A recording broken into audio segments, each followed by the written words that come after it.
A paz do Senhor Jesus a todos queridos e amados irmãos e a todos os ouvintes e também que nos assistem e nos acompanham aqui nas redes sociais, no Instagram, no Facebook, no YouTube. Deus seja louvado na vida de cada um de vocês. Eu sou o pastor Márcio Gomes, pertenço à Assembleia de Deus, Ministério Plenitude em Saquarema. Meu pastor presidente é o pastor Erinaldo. É um dos presidentes, um dos vice-presidentes da SEADER, Convenção Estadual de Ministros, né, aqui do Rio de Janeiro, e somos ligados à CGADB, Convenção Geral das Assembleias de Deus no Brasil. Eu tenho uma palavra de Deus para o seu coração neste exato momento. Você que pode me acompanhar com a Bíblia Sagrada, me acompanhe, por favor, tá bom? E você que está em um voo, ou está dirigindo, ou esteja talvez no trabalho, não pode abrir a Bíblia nesse momento, pelo menos me ouça, escuta-me, ouça-me o que tenho ali passar pela direção do Espírito Santo, tá bom? Então, eu quero trazer uma palavra que ela está relacionada à pessoa do Espírito Santo. Quero falar um pouco neste momento sobre a pessoa do Espírito Santo. Abra sua Bíblia em o Evangelho de João, capítulo 14, versículo 16, onde diz assim: E eu rogarei ao Pai, e ele vos dará outro consolador, para que fique convosco para sempre. Amém. Observe que esta promessa de Jesus, ela surgiu através de uma preocupação que os discípulos estavam tendo, porque Jesus, quando inicia o capítulo 14, ele avisa aos seus discípulos que ele voltaria para o Pai. Ele começou a obra de salvação, libertação, porém ele voltaria, retornaria para o Pai, mas enviaria o Consolador. E ele usa essa expressão aqui, ó. Ele vos dará outro Consolador. Eu rogarei ao Pai, e ele vos dará outro Consolador. Resultado do pedido de Jesus ao Pai é a descida do Espírito Santo. Jesus pede ao Pai que envie o Consolador. E a palavra outro aqui significa ele vai fazer o mesmo que eu faço, as mesmas coisas. Ele é Deus assim como eu sou Deus. Ele é poderoso assim como eu sou poderoso. Ele cura como eu curo. Ele ressuscita mortos assim como eu ressuscito. Ele limpa leprosos assim como eu limpo os leprosos. O Espírito Santo dá vista aos cegos também como eu dou vista aos cegos. O Espírito Santo, ele veio continuar o que o Senhor Jesus começou a fazer. Na realidade, ele é outro da mesma espécie, porque o Espírito Santo faz parte do conselho trino, do conselho divino. Tanto é que, na originalidade, no grego, a palavra Espírito Santo significa paracleto. A palavra paracleto significa ajudador,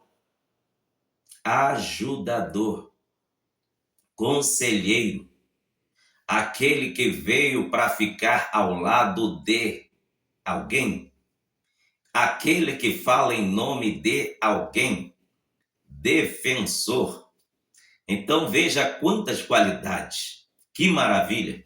O Espírito Santo, ele é o paracleto divino, ele veio para ficar ao lado dos seus servos, ele veio para falar em nome dos seus servos, ele é o representante legal. Na antiguidade, quando alguém era condenado e era réu, ele precisava de um representante diante dos juízes, diante dos magistrados, e esse nome passou a se chamar Paracleto. Na sua originalidade, surgiu na antiga Grécia. O Paracleto significa ajudador, conselheiro, aquele que fala em nome de alguém, alguém que defende. Ele é um defensor, conselheiro, e é o Espírito Santo. Glória a Deus. Olha outro detalhe aqui, em João 14, versículo 16. Eu rogarei ao Pai e ele vos dará outro consolador. Falei um pouquinho sobre o Espírito Santo como outro, porque ele faz as mesmas coisas que Jesus fez e faz, que é curar, ressuscitar. Ele cura de qualquer enfermidade, qualquer doença. O Espírito Santo, ele é poderoso. Assim como Jesus é poderoso, assim como Deus é poderoso, o Espírito Santo é o próprio Deus. Observe outro detalhe, aqui no versículo 16. Eu rogarei ao Pai e ele vos dará o outro Consolador para que fique convosco para sempre. Para sempre. O Espírito Santo, você que é servo de Deus, se você orava pedindo para ele te visitar, não ore mais assim. Se você cantava pedindo para ele te visitar, não cante mais assim. Por quê? O Espírito Santo não é visitante, ele é morador. Aleluia! O Espírito Santo, ele é morador no crente. Observe o que está registrado aqui em 1 Coríntios, capítulo 6, e o versículo 19 e o versículo 20. Ou não sabeis que o vosso corpo é o templo do Espírito Santo, que habita em vós, proveniente de Deus, e que não sois de vós mesmo? Porque fostes comprado por bom preço, glorificai, pois, a Deus no vosso corpo e no vosso espírito, os quais pertencem a Deus. Olha, que referência gloriosa e maravilhosa. O Espírito Santo, ele não é visitante, ele é morador. Se o Espírito Santo ele é morador, ele tem total autonomia para fazer o que bem entender dentro de mim e dentro de você. Ou, por que não dizer, em toda a nossa vida. O Espírito Santo, ele é o nosso dono, ele é o nosso proprietário. Nós somos casa de Deus, moradas de Deus, habitação de Deus. Aleluia! Existe uma diferença do visitante, do hóspede, para o morador. O morador, ele é dono, ele é autônomo, ele tem autonomia no lugar, mas o hóspede, ele só é responsável por aquele ambiente no momento do seu contrato, ali o prazo de que ele vai passar os dias. O hóspede, essa palavra a gente usa mais para explicar quando você está hospedado em um hotel ou numa pousada. Aí o que acontece? Os dias que você vai passar na pousada ou no hotel, você é responsável pelo ambiente onde você está hospedado. O visitante é aquele que o anfitrião lhe recebe em sua casa, porém o visitante não tem acesso à geladeira, não pode ir chegando, pegando suco na geladeira, abrindo o guarda-roupa do visitante, aliás, do anfitrião, mexendo nos móveis da casa, não. O anfitrião lhe recebe em sua casa e o visitante vai dando os passos de acordo com que o anfitrião vai lhe dirigindo e liberando. Pode vir, entra. Aí você entra pela porta e você vai para a sala. Se ele falar, vem até o quarto, que você vai ficar, aí você vai até o quarto. Se ele falar, pode beber água, pode pegar água aí no bebedouro, pode pegar água aí, pode beber, mate a sua sede. Caso contrário, se ele não lhe oferecer isto, você vai ter que fazer o quê? Por favor, me dê um copo d'água. Ele vai lá, pega a água e te dá. Porém, o visitante não tem autonomia, mas o dono tem autonomia. Está com sede? Ele abre a geladeira, vai tomar banho, vai trocar de roupa, abre o guarda-roupa, pega a roupa, escolhe a roupa que vai usar. Está com fome? Vai para a cozinha, faz comida. Quer trocar os móveis de lugar? Ele troca. Quer trocar a pintura da casa? Ele troca. Quer trocar as flores do jardim, as plantas lá? Ele vai lá e muda, manda o jardineiro tirar aquelas plantas, compra outras, muda e faz uma mudança, porque ele é o dono, ele muda. E geralmente se muda as coisas para melhor. E é isto que o Espírito Santo é. Ele é morador.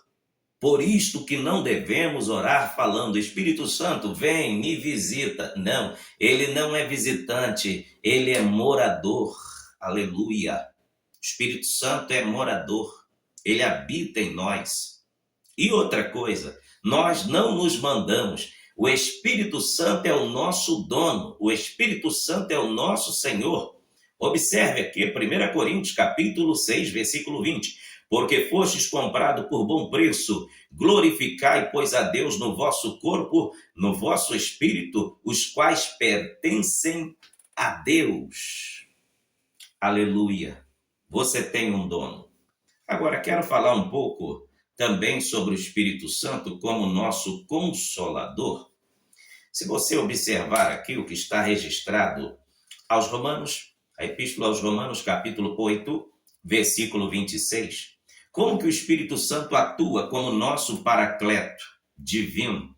Como que o Espírito Santo atua como nosso ajudador? Principalmente nas nossas orações. Observe o que a Bíblia Sagrada nos mostra. Aqui na Epístola aos Romanos, capítulo 8, versículo 26. A Bíblia fala, sabe o que para mim e para você? Que ninguém sabe orar direito.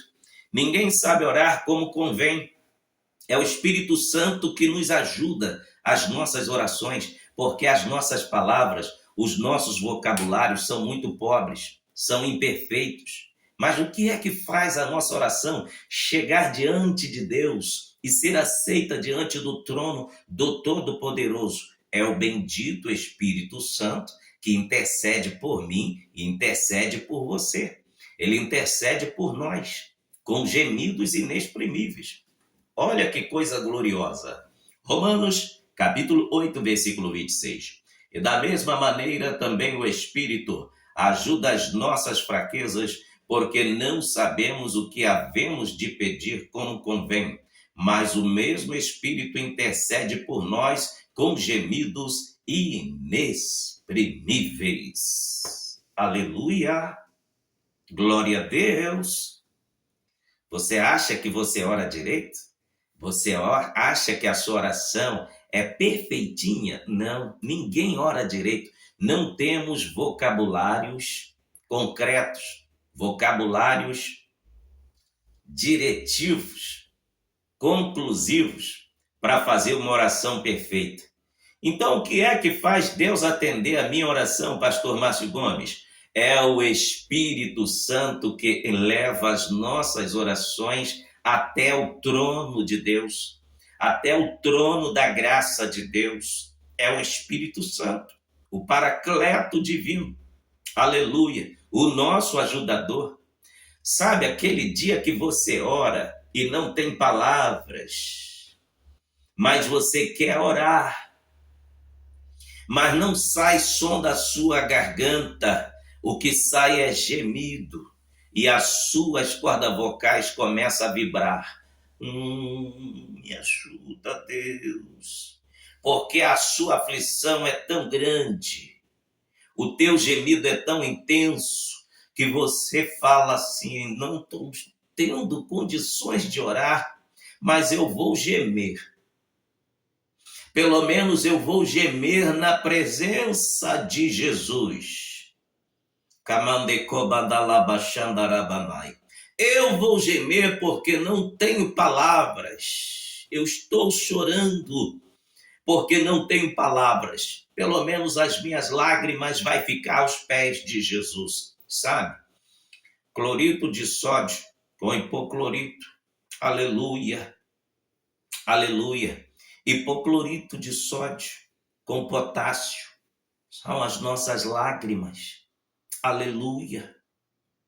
As nossas lágrimas chegam diante de Deus traduzidas em frases. Ele sabe traduzir uma lágrima que sai dos nossos olhos e transforma em frases diante de Deus. Aleluia! Você que está diante deste vídeo assistindo, saiba que as suas orações estão chegando diante de Deus. Você que está até sem palavras, não sabe mais o que dizer, não sabe mais o que falar, não sabe mais como pedir. Ei, até o seu gemido, até as suas lágrimas, o Espírito Santo está fazendo chegar diante de Deus. Vou repetir Romanos 8:26. E da mesma maneira o Espírito ajuda as nossas fraquezas, porque não sabemos o que havemos de pedir como convém, mas o mesmo Espírito intercede por nós com gemidos inexprimíveis. Mesmo quando você troca as palavras, mesmo quando você não sabe como se expressar, o Espírito Santo entende. Vale a pena orar. Vale a pena orar, irmãos. Vale a pena orar, irmã. Geme na presença de Deus. Geme na presença do Todo-Poderoso. Porque vale a pena orar. Vai ter resposta para você. A Bíblia diz no livro de Josué, no capítulo 10, do versículo 11. Leia precisamente do versículo 12 até o 15, que Israel estava em guerra. Os amorreus vieram em grande quantidade para atacar Israel. E o dia estava findando, a noite estava chegando. E o que Josué, o capitão do povo de Deus, fez? Josué, então, ele intercede a Deus, pedindo que a iluminação do dia não fosse interrompida pela noite, porque já estava entardecendo. Josué, então, ora, e ele pede a Deus o seguinte: Senhor, faz o sol parar. Faz o sol parar, porque se o sol não parar, nós vamos perder essa batalha. Precisamos de luz, precisamos de iluminação para guerrearmos. Aleluia! Eu vou dizer algo para você aqui que é matéria de 5ª série, estudo de ciência. Mas na época de Josué, a ciência não estava tão evoluída para eles saberem que a Terra tem 2 movimentos: rotação e translação. Não é verdade? Translação e rotação. Esses 2 movimentos é para marcar estações do ano e para marcar horas, dias e meses. 2 movimentos, rotação e translação. Mas Josué achava que era o sol que girava em torno da terra. Mas na realidade, não é o sol que gira em torno da terra. É a terra que tem 2 movimentos, rotação e translação. E aí Josué orou errado. Mas a Bíblia diz que o sol parou. Na realidade, Deus deu ordem ao eixo da terra para parar de girar. Assim que Josué acabou de orar, só para dar vitória aos seus servos, só para dar vitória ao seu povo. E o que aconteceu? Israel guerreou e venceu a guerra por causa da oração de um simples servo de Deus, mesmo sem entender de ciência, mesmo sem usar palavras bonitas. O Espírito Santo ajudou a oração de Josué chegar até o trono de Deus. A oração de Josué foi ouvida. Por quê? Por causa da simplicidade. Aí se cumpre o que está aqui em Romanos 8:26. O Espírito Santo ajuda nas nossas fraquezas. Deus tem compromisso com aqueles que se acham fracos, aqueles que se acham que não são nada. Aí a glória de Deus resplandece. Porque está escrito também em 1 Coríntios, a partir do capítulo 1, versículo 25, que Deus escolheu as coisas fracas para confundir as fortes e Deus escolheu as coisas pequenas para confundir as grandes, as que se acham grandes. Deus tem compromisso com os dependentes dele. Aquele que é nariz empinado, aquele que é soberbo, peito empolado, Deus não tem compromisso com esse tipo de pessoa. Agora, voltando aqui a falar de Josué. Deus então ouve a oração de um simples homem e para o movimento da Terra. E os cientistas dizem que a velocidade do eixo da Terra é milhões de quilômetros por hora. A gente não sente por causa da gravidade. A Terra está suspensa no ar. E por que ninguém fica tonto? Quem fez a Terra, aleluia, é responsável pela sua criação. E o livro de Salmos diz que é o Espírito Santo que sustenta toda a criação de Deus. Salmo 33, observe o verso de número 6 e o verso de número 9. O Espírito Santo sustenta toda a criação. A terra parou de girar. Israel venceu a batalha. Sabe quantas horas a terra ficou parada enquanto Josué e o exército de Israel lutaram? A terra ficou parada 23 horas e 40 minutos. É por isso que existe o ano bissexto. Os cientistas descobriram, com o passar dos anos, que falta um giro na Terra. Com o passar dos tempos, eles descobriram que a Terra falta um giro. É por isso que existe o ano bissexto. De 4 em 4 anos, fevereiro tem 29 dias. Para compensar esta uma volta e os calendários mundiais se encaixarem. Mas, pastor Márcio Gomes, o senhor disse que a Terra ficou parada 23 horas e 40 minutos. Sim, os cientistas descobriram pela Bíblia quando é que faltava essas 24 horas. Em Josué, capítulo 10, do versículo 12 ao 15, você vai encontrar a primeira parada da Terra. E quando é que a Bíblia mostra esses 20 minutos que falta para completar 24 horas? Quando nós lemos a Bíblia Sagrada em 2 Reis, capítulo 20, do versículo 9 ao 11, quando Deus quis dar uma prova ao rei Ezequias, que estava lhe curando, o Senhor deu um sinal ao rei Ezequias. Eu vou fazer com que o relógio de Acais volte 10 graus na sua sombra, porque o relógio daquela época do palácio, ele via a hora de acordo com a sombra. E os graus se adiantavam para a frente, não para trás. E cada grau daquele relógio equivalia a 2 minutos. Então, de acordo com os graus que iam avançando, eles iam contando as horas de 2 em 2 minutos. Ao você ler o livro de Isaías, o profeta Isaías, capítulo 38, versículo 8, você vai observar que o relógio de Acais, ele voltou 10 graus. E você lendo 2 Reis, capítulo 20, do versículo 9 ao 11, a mesma confirmação. O cronista escreveu a mesma coisa. O relógio de Acais retornou 10 graus.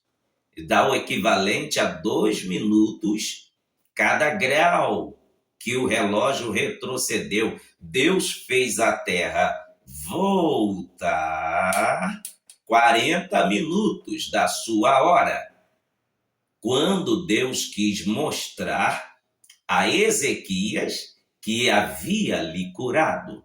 Observe que para provar que Deus estava no ministério de Josué, o Senhor fez a terra parar. Aleluia! Glória a Deus! E para mostrar ao rei Ezequias que ele havia lhe curado, o Senhor fez a terra voltar 20 minutos atrás. O relógio de Acais voltou 20 minutos atrás, dando indicativo que a Terra parou de girar novamente por 20 minutos. Aí fecha-se o total de 24 horas, os 20 minutos que estava faltando.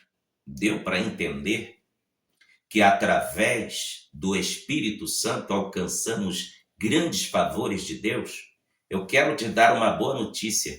Por tua causa, está me assistindo nesta hora? Deus é capaz de parar a terra. Por tua causa, por causa da tua oração, Deus é capaz de parar a natureza só para atender a tua oração. Glória a Deus. Observe que Josué era um simples homem, como eu e você somos pessoas simples, mas o que Deus é capaz de fazer só para atender a oração de um servo seu, de uma serva sua. Glória a Deus. E eu quero dizer mais, o Espírito Santo como paracleto divino, o Espírito Santo como paracleto, nosso ajudador, ele nos ajuda nas nossas fraquezas, nas nossas orações. Como pessoa, ele é conselheiro, ele é consolador. E como pessoa, ele é habitante, ele habita no crente. Eu li para você 1 Coríntios, capítulo 6, do versículo 19 ao 20, mas vamos ler também no Evangelho de João, no capítulo de número 14, e você vai observar um detalhe aqui, o versículo de número 17. O Espírito de verdade que o mundo não pode receber, porque não vê, nem conhece, mas vós o conheceis, porque habita convosco e estará em vós. O mundo não tem o Espírito Santo. Quem não aceitou a Jesus como Salvador ainda não possui o Espírito Santo, não habita nele. O Espírito Santo não é morador nessa pessoa ainda. Mas você que está me assistindo que ainda não aceitou a Cristo como Salvador, terá a oportunidade de ser o hóspede do Espírito Santo, o anfitrião, para que ele more em você. Você pode ser casa de Deus, casa do Espírito Santo, só você querer, aceitando a Jesus como Salvador. Agora, como pessoa, o Espírito Santo nos ensina. Observe o que está no Evangelho de João 14, 26. Mas aquele Consolador, o Espírito Santo, que o Pai enviará em meu nome, esse vos ensinará todas as coisas e vos fará lembrar de tudo quanto vos tenho dito. É o Espírito Santo que nos ensina. Agora, em João 14, 26, o Espírito Santo também trabalha na nossa memorização. Talvez você que é pregador da palavra, está me assistindo, está tendo alguma dificuldade de lembrar algumas passagens bíblicas que você estuda, ore ao Espírito Santo. Espírito Santo, me faça lembrar do que eu estudo, do que eu leio. E você que vai prestar um vestibular, vai fazer um concurso público também, ore, peça ao Espírito Santo para te ajudar, porque é ele que nos faz lembrar a palavra de Deus quando nós estudamos, mas também, se você pedir a ele, ele te faz lembrar o que você estudou e você vai passar, porque o Espírito Santo é pedagogo, ele é professor, ele é ensinador. Aleluia. Outro detalhe, o Espírito Santo testifica sobre a pessoa de Jesus. Isso mesmo. Observe o que está no Evangelho de João, capítulo 15, versículo de número 26. Mas quando vier o Consolador, que eu da parte do Pai vos hei de enviar, aquele Espírito de verdade que procede do Pai, ele testificará de mim. Sabe por que o Espírito Santo habita em mim e em você? Sabe por que ele habita em nós? Porque o mundo só pode ver Jesus em nós. E quem faz o mundo enxergar Jesus em nós é o Espírito Santo. Porque nós, com o Espírito Santo, reproduzimos as mesmas coisas que Jesus fez. E é o Espírito Santo que veio para glorificar a Jesus. O papel fundamental do Espírito Santo é glorificar a pessoa bendita de Jesus. Aleluia! Glória a Deus! Agora tem outro detalhe também. O Espírito Santo traz convicção aos nossos corações que somos salvos. É o Espírito Santo que faz isso. Isso é obra do Espírito Santo. Leia comigo aqui, é o que está em João 16, versículo 9. O Espírito Santo, vamos ler do 8. Quando ele vier, convencerá o mundo do pecado, da justiça e do juízo. Do pecado, porque não crê em mim. É o Espírito Santo que convence. É o Espírito Santo que convence. Observe o que está registrado na Epístola aos Romanos, capítulo 8, e o versículo de número 16. O mesmo Espírito testifica com o nosso Espírito que somos filhos de Deus. É o Espírito Santo que faz a gente entender e sabermos que somos filhos de Deus. É o Espírito Santo. Outro detalhe, eu acabei de ler para você que é ele que convence o homem do pecado, da justiça e do juízo. Vou repetir para você, é a função do Espírito Santo convencer o pecador. Não é pregador que faz os pecadores aceitarem a Jesus como Salvador. Não, isso é obra do Espírito Santo. Você pode falar muito bem, utilizar vários vernáculos verbais, pode esbanjar grego, hebraico, aramaico, pode utilizar todas as ferramentas que a teologia disponibiliza para nós. Mas não deixe de lembrar e de entender que quem convence o homem é o Espírito Santo. É o Espírito Santo. Paulo até falou lá em 1 Coríntios capítulo 2, quando fui ter convosco, não usei de palavras persuasivas para tentar vos convencer, mas fui na minha simplicidade. Deixei-me ser usado pelo Espírito Santo. Irmão, se o Espírito Santo não fizer, se o Espírito Santo não atuar, não tem resultado nenhum. Tudo deve ser resultado da obra do Espírito Santo. Glória a Deus. Outra coisa, é o Espírito Santo que nos guia. Observe, Evangelho de João, capítulo 16, versículo 3. Aleluia. Evangelho de João, capítulo de número 16, versículo 13. Mas quando vier aquele Espírito de verdade, ele vos guiará em toda a verdade. É o Espírito Santo que nos guia. Por que ele guia?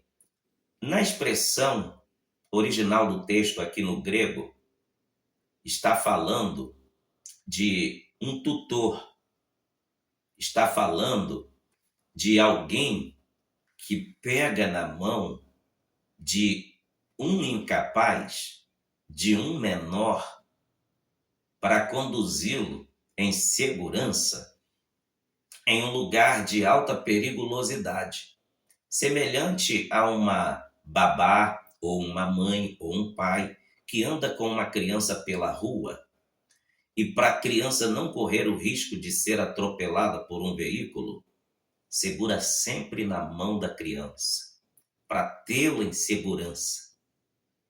Quantos perigos o Espírito Santo tem nos livrado? De quantos perigos o Espírito Santo tem nos livrado? Eu glorifico a Deus porque o Espírito Santo ele nos guia em toda a verdade. Ele não vai deixar você cair. Tem uma boa notícia para lhe dar. O Espírito Santo não vai deixar você cair. Ele está segurando nas nossas mãos. Ele não nos deixará cair. O Espírito Santo, ele nos conduz. Ele nos guia. Aleluia. Outro detalhe, ele revela os mistérios de Deus. Observe no versículo 13 ainda. Porque não falará de si mesmo, mas dirá tudo o que tiver ouvido e vos anunciará o que há de vir. É o Espírito Santo que revela os mistérios de Deus. E outro, para finalizar a nossa palavra aqui neste momento, o Espírito Santo nos ajuda a adorar a Deus. João, capítulo 16, versículo 14. Ele me glorificará, porque há de receber do que é meu e vou-lo-á de anunciar. Glória a Deus, Deus seja louvado e que o Espírito Santo continue falando na vida de cada um de vocês. Amém? Até o próximo estudo, estaremos continuando falando da bendita pessoa do Espírito Santo. Amém. Glória a Deus.